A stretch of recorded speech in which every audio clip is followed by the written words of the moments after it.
People talk about how to remove the violence from prostitution. They're talking about the punches and the kicks and the overt physical violence.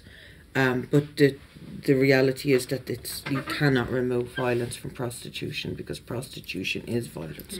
And to be treated like a thing is dehumanising, obviously, in and of itself. You're doing the violence to that person, it doesn't matter how gentle you are about it. The experience itself is one of violence, because it is about being reduced to the status of a thing.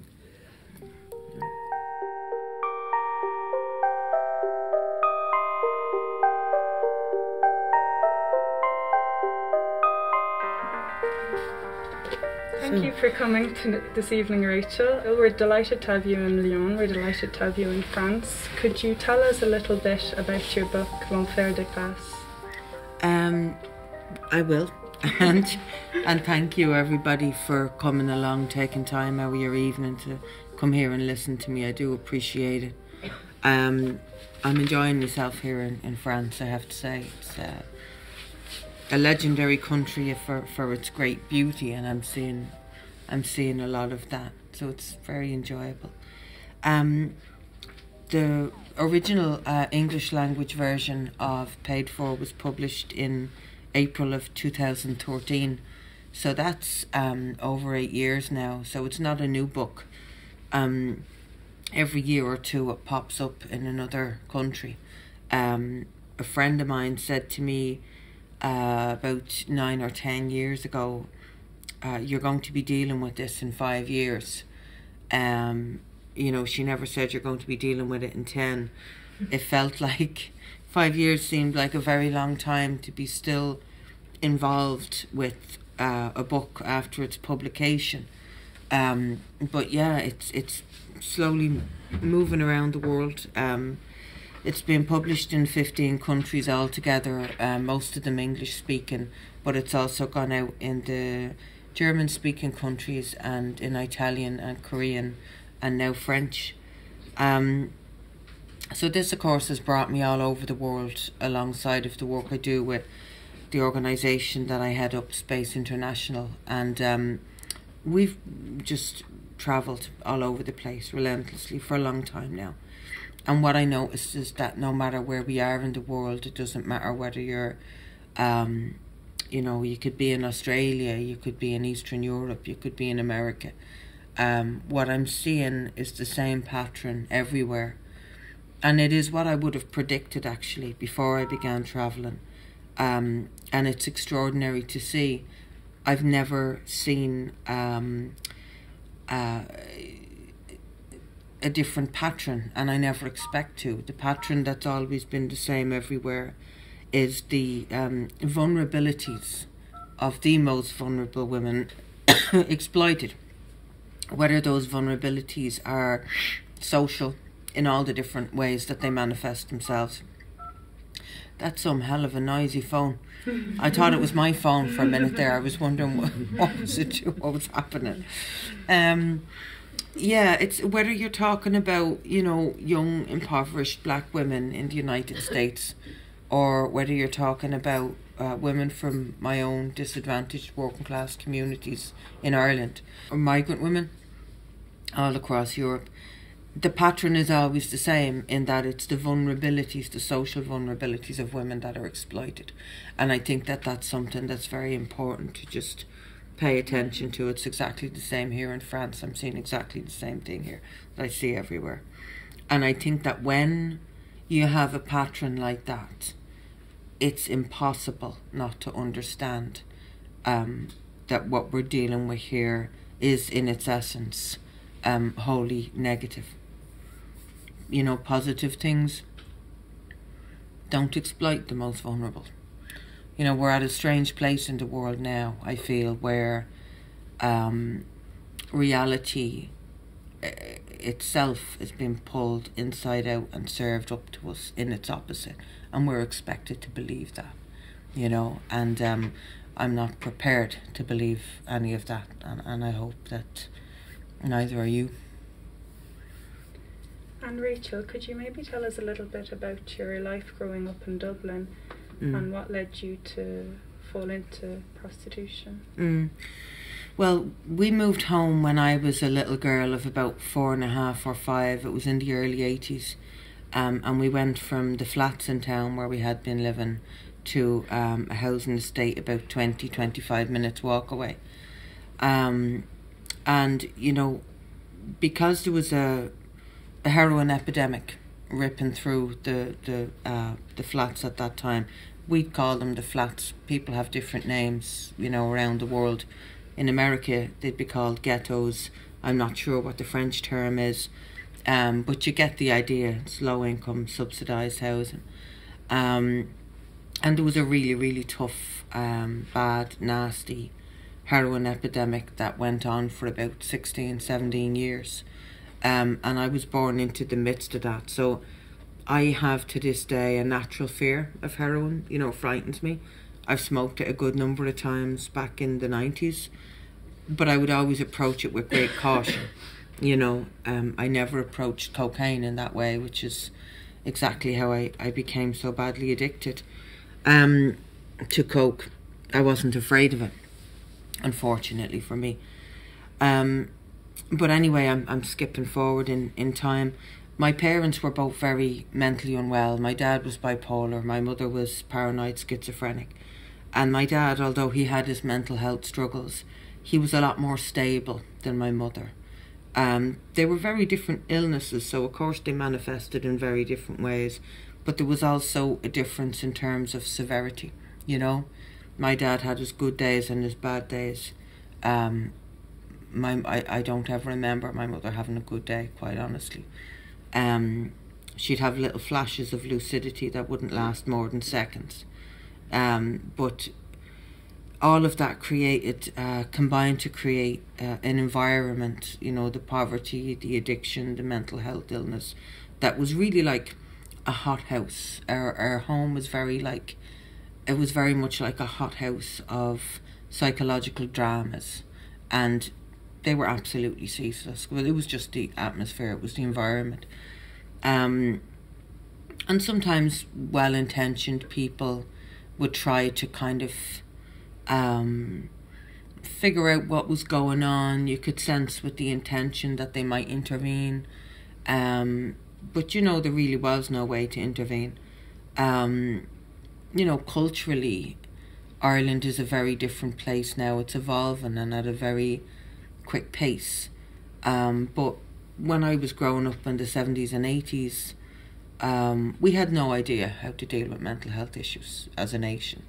And that's very obvious in you only have to look at the fact that a seriously mentally ill woman was allowed to refuse medication from the local psychiatric hospital, and give birth to and raise 5 children, one after the other. When she was just not fit. And I don't mean to disparage my mother in any way, because she never asked for that illness and she suffered for it more than anybody. But she should not have been left alone with 5 children. She just shouldn't have. So, you know, those were the conditions, the background conditions that I came out of. My father eventually couldn't take any more. In the winter of '89, he killed himself, and I left home the following spring. Because his suicide had the effect of really escalating. My mother's grief came out in the form of hostility, and it was all laser focused, directed on me. And you know, this was it was not something that I knew that my mind couldn't stand up to it. You know, it was all day, every day, round the clock. And a few months after his suicide, I left. And I approached the social workers myself, and I was out of there within a week. I'll always be really grateful to that woman. I've always remembered her name. She was very swift, and, you know, she came around to the house. She saw what she was dealing with, and I was removed, you know, taken out of there immediately. So yeah, it was a very tough situation to manoeuvre in, not just because of what was happening in our house, but because of there was an immaturity in the culture, which I largely put down to British colonialism, but that's a whole other conversation. We won't get into that. So what age were you then, Rachel, when you first fell into prostitution? You must have been young. I had left home a few weeks after my 14th birthday. That was in March of 1990. And I got into prostitution the summer of the following year. So I was 15 at the time, and I stayed in prostitution for 7 years before getting out at 22. So that's all a long while ago now. I got out of prostitution in 1998. I'm 45 years of age now. So it's been 23 years now that I've been out. I remember writing in the book that I found it extremely difficult at 22 to figure out how to integrate myself into society. And it was in years that passed afterwards and looking back that I realised why. Because it wasn't like I was going back anywhere, you know. Because my life as a child, from my came to my first consciousness in this mentally unwell environment. We were different. We were socially outcasts. We were referred to as knackers, which is a term in Ireland, as you know, that it can be used in a few different ways. It's an ethnic insult when it's directed at the travelling people, and when it's directed at the settled community, which is most of us, which is where I'm from, it means dirty person. So that was what we listened to from I moved into that estate when I was about 4 or 5. I had 10 straight years of that. And then there was the homelessness and the prostitution and the drugs. And so, I mean, at 22, well, of course I had trouble integrating myself. You know what I mean? I felt like, you know, just utterly removed from the world, and always had been. So it wasn't about like going back anywhere. It wasn't reintegration. It was integration for the first time.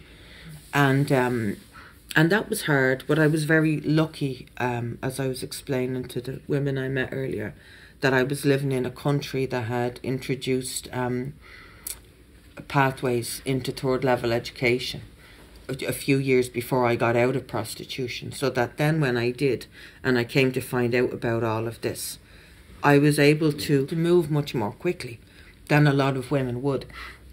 And I didn't have the kind of barriers that a lot of the Nigerian migrant women in this country and other countries would have. I didn't have those barriers because I was a native citizen. So I was able to rebuild more quickly, you know. And I'm always, as I travel around the world, like powerfully reminded of that. Because I've met women in the red light zones and Sonagachi and elsewhere in India and parts of the world where the way that I was able to rebuild my life in Europe would be just some impossible, unattainable dream. So you have to remind yourself of what you know, what you're fortunate about, as well as all the you know, the mess that came before that. I did photographic pornography, and I was asked to do films. And at the point where I was asked to do films, I felt the strongest gut punch of a no that I'd ever felt in my life.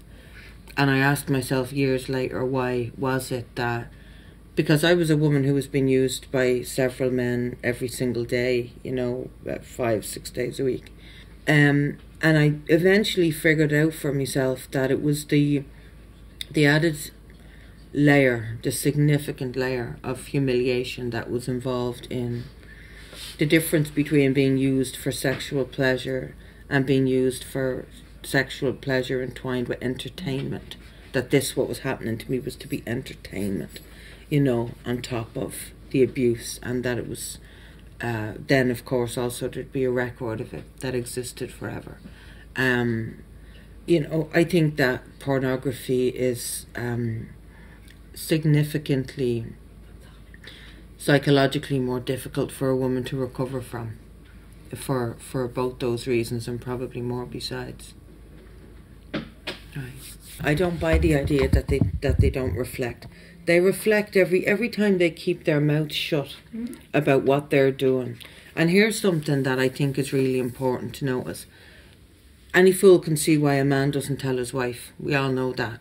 But why is it, do you think, that men don't tell their sisters and their mothers and their nieces and their female friends? Why do they keep that to themselves? They know damn good and well that what they're doing is degrading and objectionable and an insult to women in a general sense. So they know all this. You can see in what they do here in the categorization of women into two different groups, the Madonna and the horror complex. You can see that they do what people have always done before they brutalise and abuse a people. You know, people in chattel slavery were referred to as animals. You know, these terms referring to people as insects and cockroaches and that type of horrible, ugly terminology that preceded the Holocaust in Nazi Germany. And maybe there is some hope for humanity in this. I know it's a very convoluted kind of thing, but there's something in humans that must devalue the human worth of the other person before they hurt. We've seen that over and over and over in history. And I think where the hope is that if we see another person as fully human, we're incapable. We're rendered incapable. And the very fact that they do that categorization, that's all the evidence I need. Not that I need any, but if I did need evidence, it would be right there in the way that they devalue this category of women. I knew that writing that book was just a necessary thing. You know, I just had to do it. Because what I saw, you know, looking backward into the memory banks, all of it just so appalled me. It was so disgusting the way that women were brutalised and used and humiliated and discarded, and girls, children oftentimes, because a lot of the women who are involved in prostitution, like if you drive through a red light zone and you see 20-something, 30-something, 40-something women, they didn't come out last weekend. You know, most of those women are involved since they were in their teens, and in a lot of cases, young adolescents who weren't old enough to be having any form of sex, consensual or coerced or any other kind. And Rachel, did you ever consider writing the book under a pseudonym, a different name? I did, but I felt like I struggle to say this because I don't want any other woman who may hear me to feel that her contribution is less valid if she uses a pseudonym. I felt that for me personally, to use a pseudonym would have been entirely justifiable on a surface level, but on a soul level, it felt like an act of cowardice. I'm not saying it's an act of cowardice for any other woman, but that's what it felt like for me. A young feminist asked me something along the lines of, I'm paraphrasing now, where did you get the courage to write it? And it's a difficult question, because the truth of the matter is, look, I know there's a measure of courage involved in doing something that's that difficult because it's the right thing to do, so I get that. But for me, the bigger part of the motivation was fear. I was afraid not to write that book. So it's I knew it would have been a deathbed regret, and I couldn't handle that. So the motivation was more fear, honestly, than courage. And quite often, some groups try to undermine what survivors say, survivors of prostitution say, and it's quite difficult for them to speak out. Did you have any backlash when you released Paid For in 2013? I had a tsunami of a backlash began before Paid For was even published. I started blogging. I'd begun blogging in the spring, I think it was February of that year of 2012, which was a year after I'd spoken out for the first time publicly in Dublin. That was in February of 2011. So my activism began in steps and stages. You know, it wasn't all in one moment. Lucky for me. because the backlash when it came was so enormous, it was so immediate, it was so irrational, and it was so intentional, so driven, you know. Just a tsunami of it. I mean, it began with a woman asserting that I had never been where I'd said I'd been, which was on the junction on the corner of Wellington Lane and Waterloo Road. I had been prostituted in many, many, many locations, and that was one of them. And she maintained that she was there and I certainly wasn't, because she was there and I wasn't, and end of story. Anyway, this went on, and I ignored it at first, because I was thinking, like, who's going to believe something that crazy? Like, who's going to believe that any woman would stamp the 𝐿'𝐸𝑟 stamp on her own forehead in the full public view for the whole world to see if it wasn't true? Like, you know, you'd have to be deranged to do that. So clearly, I was thinking, I didn't take those allegations and accusations seriously at the start, because I thought that it was so self-evidently absurd that I had nothing to worry about. And I was very wrong. I was very far wrong. So it went on and on and on and on for years. I used to kind of comfort myself by telling myself that you're doing something right, Rachel, because all this animosity is an expression of fear. And it was. They were afraid of what I was saying. And I think that they knew that they were never going to shut me up. And they're right, because even I don't know how to shut me up. So best luck to them, you know. It's just like not possible.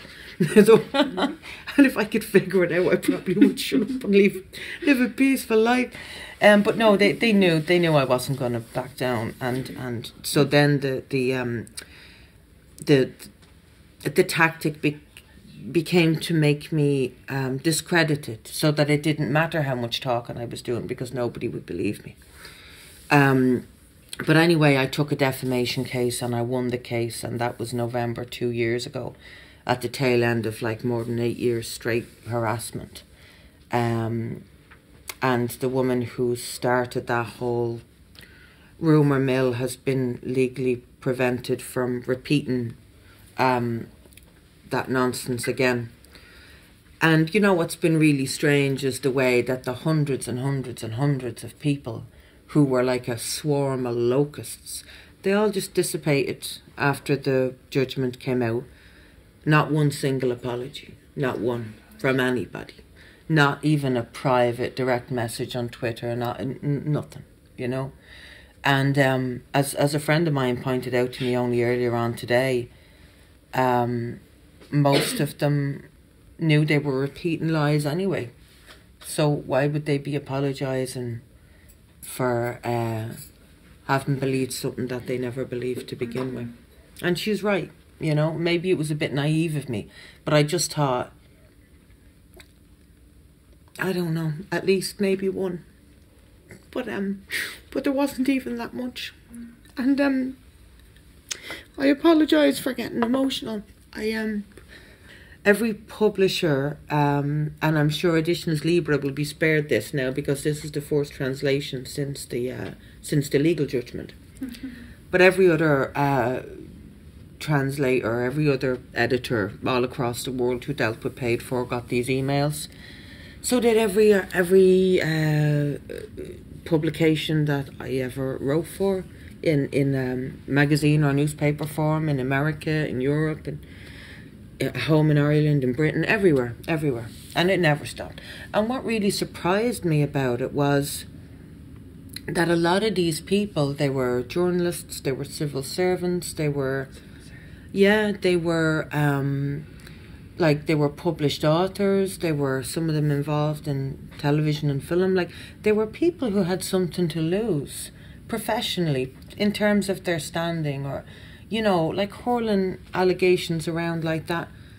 I would have thought that would have come from sock puppet accounts with people who were concealing their identity and couldn't you know, lose anything by way of credibility.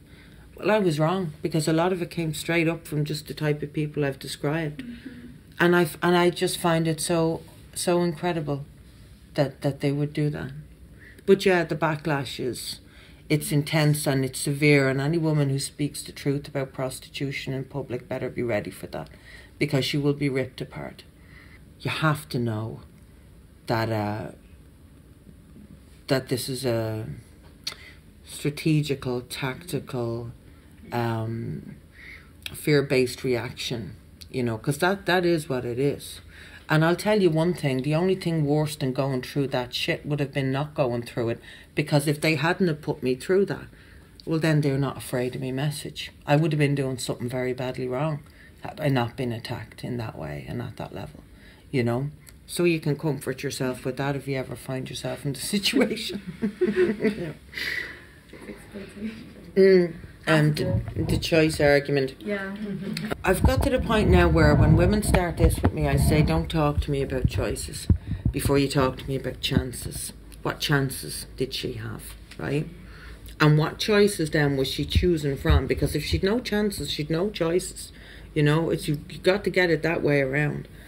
And as for these women who are, you know, third level educated, upper middle class, white Western, you know, living in societies where they personally were able to flourish. You know, it's really strange. You see these women on the television, you hear them on the radio, you see them depicted in film and, you know, television shows, and they're all around you in the culture. They're nowhere around you in the brothel. You know, they're not there. I wrote a blog post years ago, it's still up there on the blog I was telling you about earlier, called Where Were All the Happy Hookers When I Was on the Game? You know, because I just wanted to know, like, where were yous? You know, he's all hiding, like, because I never met one. And now we have this absurd situation where the term sex worker, you know, I wrote a little preface for the French edition, because the book is aging now. It's like over 8 years old, and I've moved on in a few ways, like in terms of language and ideas and stuff, and I wanted to just record that. I would say, in a nutshell, in these conversations, you cannot disconnect sexism, racism, classism. Cannot disconnect them. They're intrinsically entwined in every society on earth, and they shake down in different ways. It shifts and changes as you go from nation to nation, and even from region to region, and populations within regions. But they cannot be disconnected anywhere, ever. And, you know, it's really very outrageous to me. I'll give you one example of how outrageous this gets. I stood outside the gates of Trinity College, which is our most prestigious college in Dublin. There was a time in the past, had I lived back then, when I wouldn't have been permitted to set foot in the place because Catholics were excluded, bang in the centre of Dublin, if you can believe that. But anyway, I was standing outside those gates one night, and I was waiting on a female pimp to come along and meet me. And I can't remember whether I was early or she was late, but it was one or the other, and I was standing there for maybe in around 15-20 minutes. It was a good long time to be standing around waiting on the opportunity to be used, looking at young people leaving, and most of them were leaving. It was in the evening time, and I was looking at them, and I was just imagining about their lives, and, you know, what were they studying, what were they doing. I was 17 at the time, and I was meeting her because it was time to get in off the streets after the passing of the 93 legislation that ran us all off the streets, because I had the effect of obscuring prostitution. It was never about giving us opportunities. It was about hiding us from the public view, which is a very different thing to the legislation that we've just had enacted, I mean. But anyway, I was standing outside that university, and I met your one, the pimp. She came along, we went off to the apartment. But years later, it was in, I believe, 2014. There was a debate had in Trinity College that I was deliberately excluded from. They brought in a young male conservative. I'm not sure whether or not he was a Christian, but he was very much the wrong person on every count to be standing in that place at that time for that reason. It was set up so that he would lose. And of course he lost by a country mile, because they brought in a so-called sex worker who also considered herself to be a sex workers' rights activist. And I mean, of course she won, you know, because it was the student union debating crew who set this whole thing up, along with one of the professors in there. And I couldn't believe, and I still struggle to believe, that something so outrageous could happen. That the same, not the same people, obviously, 2 different points in time, but the same body, the same community could turn around all those years later and steal my voice, you know? And this makes me, and I'm sorry, I'm very emotional today, I'm very, very tired. But it so angers me that they could do that. And the truth is, at the heart of this, they don't give a damn. Because if it had ever been about a real debate, if they'd ever really wanted to get to the nub of the issue, there's only one person in Ireland they would have had debating her, and that was me. And that may sound arrogant, but there was nobody in Ireland who was talking about prostitution who had missed the fact that this book had made a big explosion in the media. Yeah, they did that. They did that willfully, you know. And so I guess the point, the core of what I'm saying to you is that they have no right from their positions of privilege, which I don't. I wouldn't take that from any one of them, that they have the kind of lives that I wish all women had, you know. And I don't want the fact that I'm using words like privilege to make anybody feel that I have some sort of an especial contempt for people who are comfortable in their lives. But I do have an especial contempt for people who are comfortable in their lives and think that they have the damn right to steal our voices, speak over us, sideline us, shove us off the stage, and make decisions that are going to impact on our community, not theirs.